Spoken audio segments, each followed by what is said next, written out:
He loves me. He loves me not. He loves me. He loves me not. He loves me. Oh, he really does love me. Well, hello everyone. I hope you're feeling a lot of love today. Buenas and half a day to all our wonderful students here in Guam and the Micronesia and around the world. Ififi, that is hello in Carolinian language, also known as Refalawash. Try saying it with me.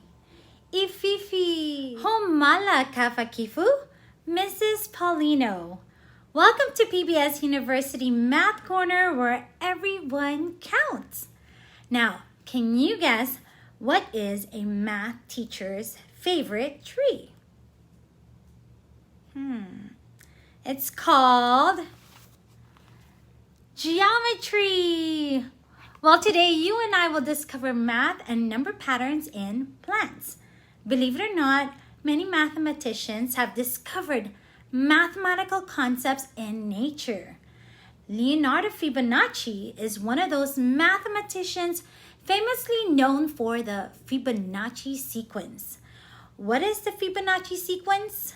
Well, let's go out for a little walk and let me show you how nature's beauty can teach us some math.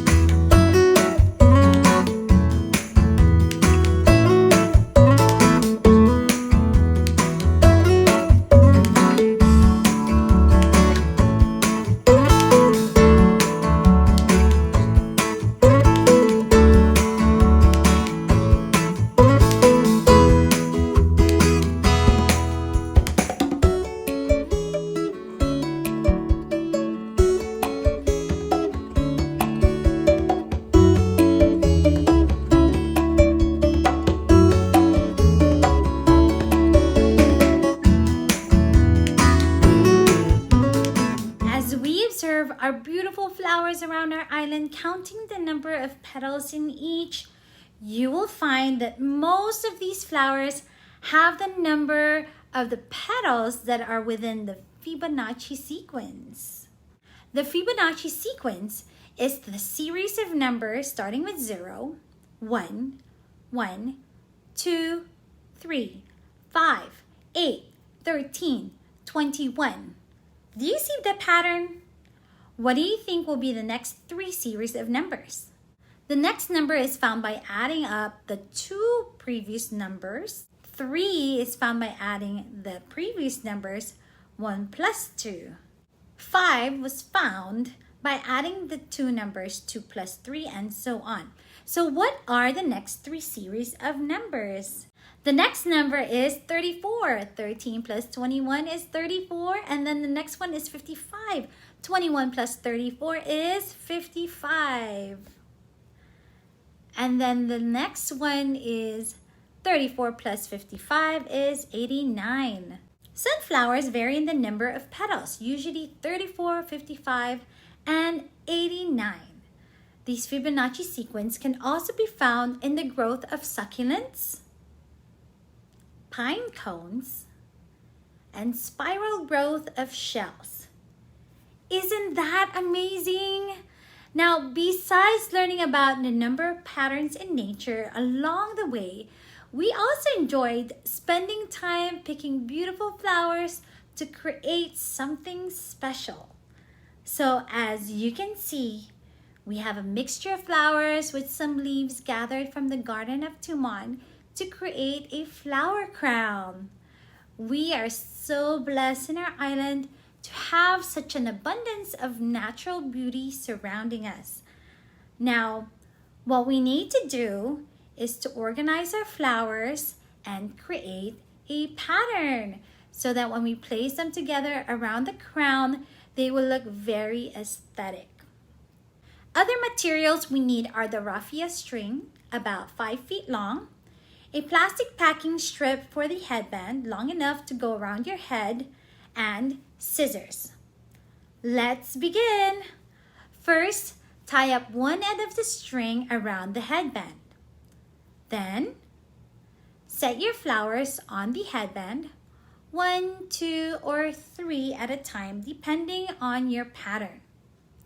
And tightly twirl the string around each placement. Repeat the process all around, following the same pattern until you reach the end of the crown. I learned how to make this type of marmar the very first time when I was in Saipan, and my students actually would make these marmars. That's what they call it. They're called the flower crowns. Marmar is a word from the Carolinian language, or Falawash. And so they're used on special occasions, of course. They're used to give honor to special guests. They're used during special performances, dances. If you have if you have birthdays or weddings, these are just perfect adornments for both women and also men, and of course children. Okay. And so anyway, you continue on this process until you complete the full crown. Tie both ends of the string together to secure the flowers and leaves. Now here we have a beautiful marmar, handmade with great joy and love.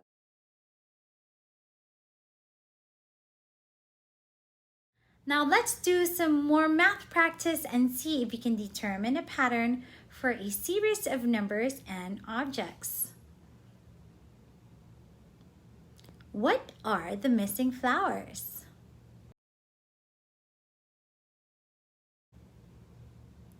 That's right.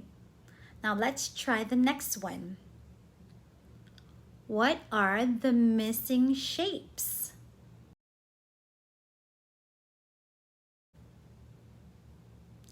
You're correct. Next, what are the missing numbers? You are awesome. One more time. Here's the last one. What are the missing letters and numbers?